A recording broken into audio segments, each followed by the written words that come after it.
Look, when Hyperliquid announced its portfolio account upgrade, a lot of people had the same reaction. Wait, isn't this just Binance Unified Account? And honestly, that reaction is not dumb. It's not shallow. And in many real trading setups, it's actually correct. So today, instead of hype, let's answer a more uncomfortable question. If they behave almost the same today, why does Hyperliquid even bother building this? Let's be very clear up front.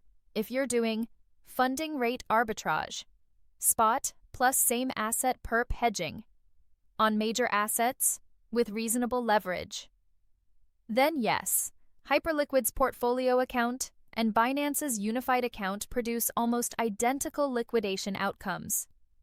No magic, no free safety, no on-chain means unliquidatable.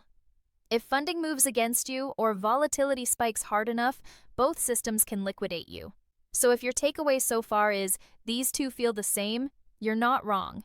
Let's ground this in reality. On Binance, risk is calculated at the account level, using something called the Unified Maintenance Margin Ratio. And here's the key point people often miss. Hedging is a strategy, not a system guarantee. When your unified margin ratio drops below the threshold, Binance doesn't ask, why? It doesn't care that you're delta neutral. It doesn't care that this is a funding arbitrage. The system simply takes over the entire account. Spot positions, perp positions, everything becomes liquidation material. This is where a lot of confusion comes from.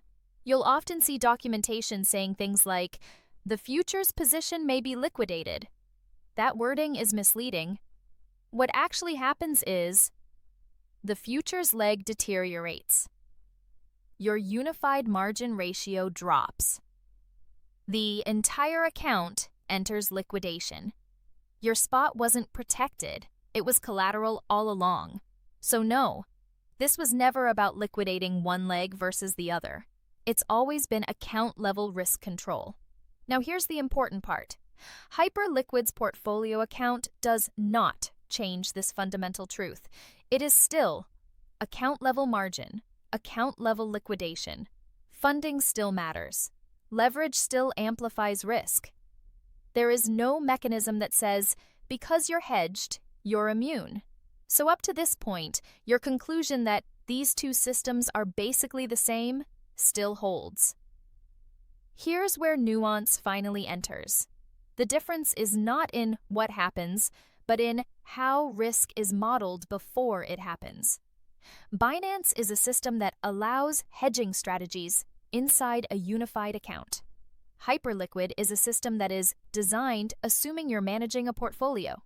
Same outputs today, different assumptions underneath, and there's a very simple reason. If you're trading one asset, spot versus the same asset, perp, correlation basically equals 1. Then any rational risk engine will calculate almost the same risk. This isn't ideology, it's math. So, I don't see the difference is not ignorance, it's expected. Now let's move into where differences can appear. First, multi-asset portfolios. On most CEXs, including Binance, each asset has its own risk weight. Correlations are ignored or heavily discounted BTC plus ETH is basically treated as BTC risk plus ETH risk. The system assumes you're speculating, not managing covariance. On a portfolio native model, risk starts from the combination itself. High correlation assets can theoretically offset each other more accurately. Not today, not fully enabled yet, but the architecture allows it. Here's a very under-discussed issue. CEXs are stitched-together systems, spot markets, perps, different engines, different liquidation priorities. In extreme volatility, the system will liquidate. What's easiest to sell? What minimizes operational risk? Not what preserves your hedge structure. That's why you sometimes feel, I was hedged, but still got cut early. It's not personal, it's engineering. Hyperliquid, by contrast, runs spot and perps through the same liquidity and engine. That doesn't eliminate liquidation, but it reduces cross-engine friction. This is the real dividing line. CEXs are conservative not because they're bad at math, but because they don't trust users.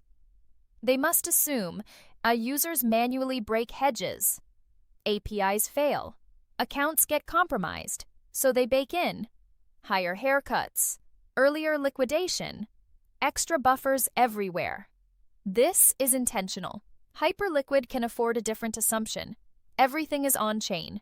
Positions are transparent. No hidden exposure. No manual intervention. That allows margin to be closer to mathematics and further from worst-case human behavior. Not safer, just more precise. So here's the clean takeaway. In today's common hedging and funding arbitrage setups, Hyperliquid's portfolio account and Binance's unified account behave almost identically. The real difference is not whether you can be liquidated, but how long the system is willing to wait before deciding you must be. CEXs are designed for worst users and worst days.